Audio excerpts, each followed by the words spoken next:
Hello guys, how are you? You're welcome in biology class. Last video में हमने active and passive immunity के बारे में पढ़ा था। इसके साथ ही हमने वैक्सीनेशन एंड इम्यूनाइजेशन के बारे में पढ़ा था। आज हम एलर्जीज के बारे में एंड ऑटो इम्यूनिटी के बारे में पढ़ेंगे। When you have gone to a new place and suddenly you started sneezing, wheezing for no explained reason, and when you went away your symptoms disappeared.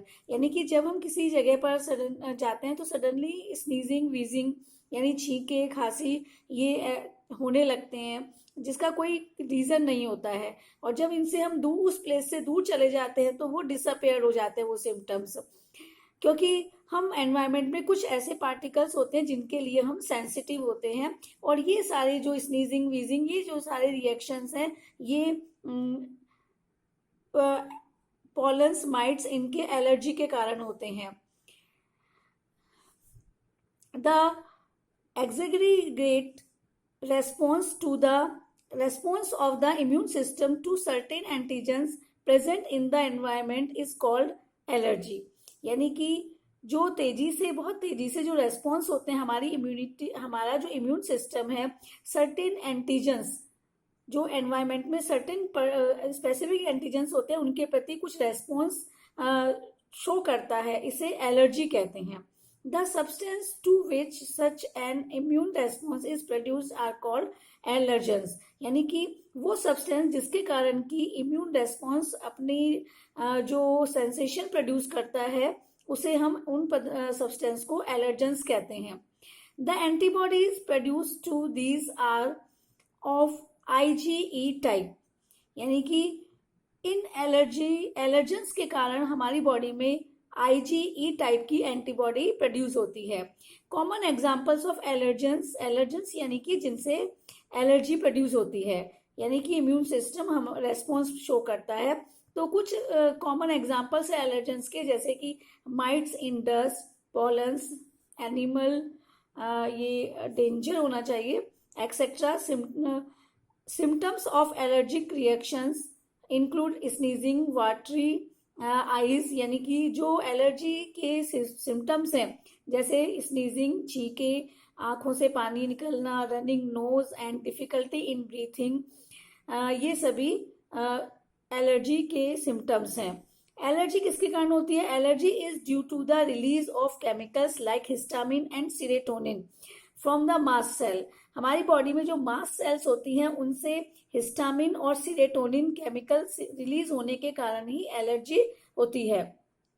For determining the cause of allergy the patient is exposed to और injected with very small dose of possible allergens and the reactions studied। यानी कि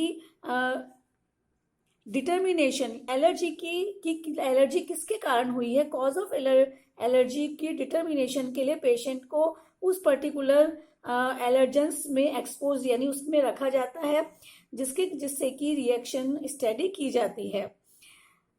allergy को दूर करने के लिए जो drugs हैं, the use of drugs like antihistamine, adrenaline and steroid quickly reduce the symptoms of allergy. यानी ये एंटीहिस्टामिन, एड्रेनालिन और स्टीरॉइड ये एलर्जी के सिम्टम्स को क्विकली रिड्यूस कर देती हैं। तो ये था एलर्जी के बारे में। एलर्जी और एलर्जी के कारण कौन सी एंटीबॉडी जनरेट होती है, IgE, और इसके क्या सिम्टम्स हैं और क्या इसके कौन सी ड्रग्स इसके लिए ली जाती है। अब आता है auto immunity, memory based acquired immunity. हमने अभी एक्वायर्ड इम्यूनिटी पढ़ी थी जो कि मेमोरी बेस्ड होती है। Evolved in higher vertebrates based on the ability to differentiate foreign organism from self sales.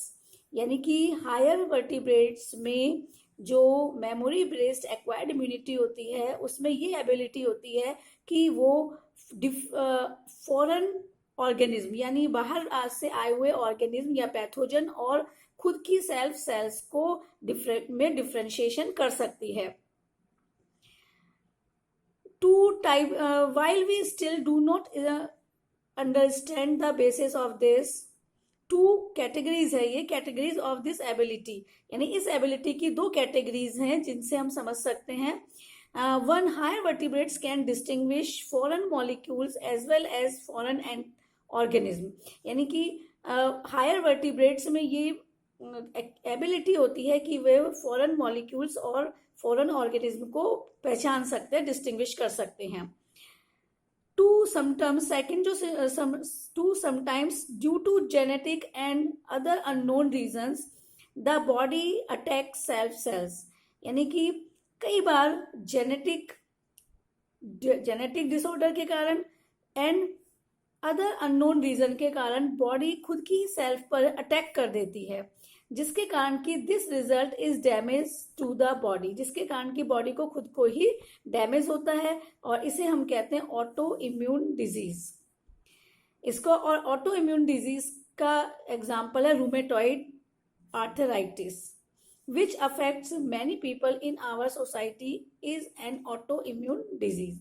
तो autoimmune disease का मतलब है कि हमारी बॉडी में जो इम्यून सिस्टम होता है वो फॉरेन मॉलिक्यूल्स को तो पहचान नहीं सकता है, और कई बार जब फॉरेन मॉलिक्यूल्स बॉडी में एंटर करते हैं तो वो खुद की सेल्फ जो सेल्स है उसको उस पर अटैक कर देता है और उसको बॉडी को ही नुकसान पहुंचाता है. इसे कहते हैं ऑटो इम्यून डिजीज. नेक्स्ट हम वीडियो में पढ़ेंगे immune system in the body. Thank you.